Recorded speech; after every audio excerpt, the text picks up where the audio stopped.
एक मौलाना बोलता है मुझे 4 बीवियां और 19 बच्चे हैं। मैं हर हिंदू को आह्वान करूंगी कि अगर वो 19 करते हैं तो हमने 4 तो करना चाहिए। मुझसे कोई पूछता है कितने बच्चे, मैं कहता हूं अब तक की मुताबिक 19 है। किसी ने बयान दे दिया कि क्या मौलाना कितने बच्चे पैदा करें?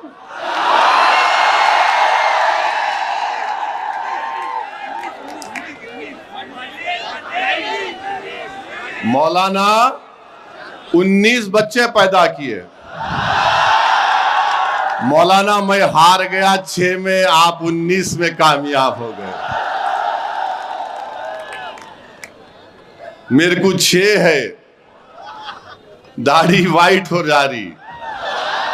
मौलाना से मिलना चाहूंगा, पुंजानी साहब जरा मिला दो। उनका हाथ लेके चूमता हूं अम्मा। तो किसी ने कह दिया हमको भी 4 पैदा करना है। 4 नहीं 8 पैदा करो आप। कौन रोक रहा आपको? करो, पैदा करो। अरे खुद मोहन भगवत बोल रहे बच्चे पैदा करो। चंद्रबाबू नायडू मोदी के साथ है, बच्चे पैदा करो। अब पैदा कहीं को नहीं कर रहे, करो ना, पैदा करो। 19 पैदा करे तुम, 4 नहीं तुम भी 20 पैदा करना। तुम्हारे को भगवान का वास्ता तुम भी 19 या 20 पैदा करना। ये क्या है, मजाक है हर चीज में। अरे जालिमों, पढ़ो। तुम अगर थम्स अप है तो थम्स अप का इलाज मेरे पास नहीं है। भारत में जो डेमोग्राफिक डिविडेंड है, सबसे ज्यादा 40 साल से कम उम्र नौजवान भारत में है। दुनिया में किसी मुल्क में ऐसी नौजवान आबादी नहीं है। 60% आबादी भारत की 40 साल से कम उम्र की है। उनको आप नौकरी नहीं दे रहे, उनको आप सिखा रहे नहीं कोई स्किल, उनको आप कोई जिंदगी का मकसद नहीं दे रहे। आर्मी में जाते थे, आपने आर्मी को बंद कर दिया और कहा कि फुला नया चीज निकाले हम उसमें चले जाओ। और मोदी और आरएसएस बोल दिए नौकरी नहीं दे सकते, तुम गौ रक्षक बन जाओ, तुम लव जिहाद करके रास्ते पे चले जाओ। और आपको मालूम कि उत्तर प्रदेश के मुख्यमंत्री बाबा बहुत बड़े साइंटिस्ट हैं, बहुत बड़े साइंटिस्ट हैं। माने दुनिया में उनके साथ कोई साइंटिस्ट आज तक पैदा नहीं हुआ। नहीं, सही बोल रहा हूं। बाबा ने बोला कि अब मुसलमानों की बस्तियों में जाकर तलाश करो बांग्लादेशी कौन है। तो बाबा ने बोला कैसे पहचानना? बेचारे पुलिस वाले सीएम हैं, बोले जाओ और जाकर मुस्लिम बस्ती में जाकर पूछो तुम बांग्लादेशी है। वो बोलेगा नहीं है। तो बाबा बोले फोन लेके उसकी पीठ पे रख के बोलना, फोन बोल रहा इन्हें बांग्लादेशी है। आप बताइए, फोन को पीठ पे रख के बाबा बोल रहे बांग्लादेशी है। बाबा कभी किसी के सर पे रख के देखना, इसमें भेजा है भी नहीं है। बेचारा एक 75 साल का बिहार अररिया का बूढ़ा बोल रहा मैं बिहार का हूं। नहीं, तुम बांग्लादेश के है। हम फोन लगा के पीठ पे फोन रख दिए, उन्हें बोल दिया। जिस्म पे बहुत से जगह पे लगा के बोल सकते क्या क्या हो रहा, समझे ना तुम। मेरे अजीज दोस्तों और बुजुर्गों, ये हाल करके रख दिए। जलगांव में सुलेमान पठान को उसके दोस्तों ने मिलकर मॉब लिंचिंग कर दिया। ये जो अजीत पवार का खंडवा डाल के फिर रहे, जरा तुम पूछ सकते जाकर? तुम ना वफ के कानून पर पूछ सकते, ना तुम वो पठान बच्चा जिसको उसके बचपन के दोस्तों ने मार मार कर कत्ल कर दिया। 4-5 पीढ़ी उस गांव में रह रही थी जलगांव में सुलेमान पठान की। 5 पीढ़ी उस गांव में रह रही थी।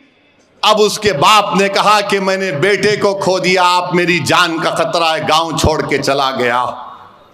ये ट्रिपल इंजन की सरकार के कारनामे हैं मेरे अजीज दोस्तों और बुजुर्गों। पूछो अजीत पवार से क्या किया तुमने? तुम्हारे पास कोई अल्फाज नहीं है। महाराष्ट्र में पहला मॉब लिंचिंग मोहसिन शेख का 2014 में हुआ था। पूना तो तुम्हारा है ना अजीत पवार। क्या तुम्हारा अजीत पवार मिला मोहसिन शेख के किसी खानदान वालों से जो आईटी की जॉब कर रहा था? खत्म हो गया केस। और यहां पर अमरावती में आके नहीं दादा बोले। अबे तेरा दादा कौन है, तेरे को पता भी है या नहीं है? मेरे अजीज दोस्तों और बुजुर्गों, एक मुल्क में एक माहौल बना के रखती है कि बस नफरत पैदा करो भारत की सबसे बड़ी अकलियत के खिलाफ। और ये लोग आते हैं, कांग्रेस पार्टी का उम्मीदवार है, कर्नाटका में कांग्रेस बरसरे इख्तिदार है, बेंगलुरु में 300 मुस्लिम घरों को बुलडोजर लगाकर तोड़ दिया गया। 300, एक दो नहीं, जमाल कॉलोनी में तो तोड़ के बाईपास की बात की गई थी, यहां पर तो बुलडोजर लगाकर खंडेर बना दिया गया। वहां पर उनके एक मुस्लिम मंत्री बोल रहे कि 1 जनवरी तक 50 देता हूं घर, फिर बोले 5 तारीख तक 40 देता हूं मैं। 300 घर इस सर्दी में सरे आसमान पड़े हुए हैं। मजलिस इत्तेहादुल मुस्लिमीन के लोग उनको खाना खिलाने का इंतजाम वहां पर कर रहे हैं, और कांग्रेस वाले आकर बोलते हैं ओवैसी बी टीम है, ओवैसी सी टीम है। अच्छा ये अब और एक बात समझा रहा हूं आपको।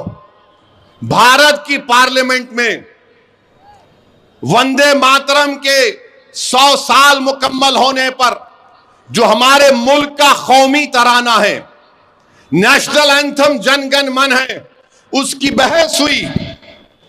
उस बहस में अजीत पवार के एक एमपी ने क्या कहा था, उस बहस में कांग्रेस पार्टी के एमपीज ने क्या कहा था, कभी आपने सुना उन लोगों से क्या कहा था उन्होंने?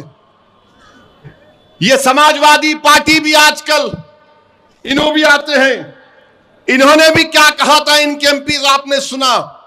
असदुद्दीन ओवैसी ने, मेरे भाई, मैंने अपनी तकरीर का आगाज किया कि 24 जनवरी 1950 को हमने संविधान अपने आप को दिया, तो संविधान का आगाज किससे होता है? We the people. सुनो आरएसएस को चाहने वालों, सुनो कांग्रेसियों, सुनो अजीत पवार, सुनो अखिलेश यादव, कि भारत का संविधान का आगाज वी द पीपल से होता है, भारत माता से नहीं होता है। इस संविधान का प्रियम्बल यह कहता है liberty of thought, expression, belief and faith. यह भारत के आईन का प्रियम्बल है। मैंने कहा कि जब हम अपने आप को संविधान ये लिख कर दे रहे हैं, कैसे आप मुझसे कह रहे हैं कि बीजेपी के लोग मेरी तकरीर के दौरान कह रहे थे कि भारत में रहना है तो पढ़ना पड़ेगा। मैंने कहा भारत में रहना है तो तेरे बाप का नहीं, सबका भारत है, ये पढ़ना पड़ेगा। अरे भारत का संविधान पढ़ो अनपढ़ो। आर्टिकल 25, 26 क्या पुकार कर कहता है? आर्टिकल 14 क्या कहता है पुकार कर? Freedom of religion. अज़ां हो रही, अज़ां हो रही, 1-2 मिनट रुकेंगे अज़ां।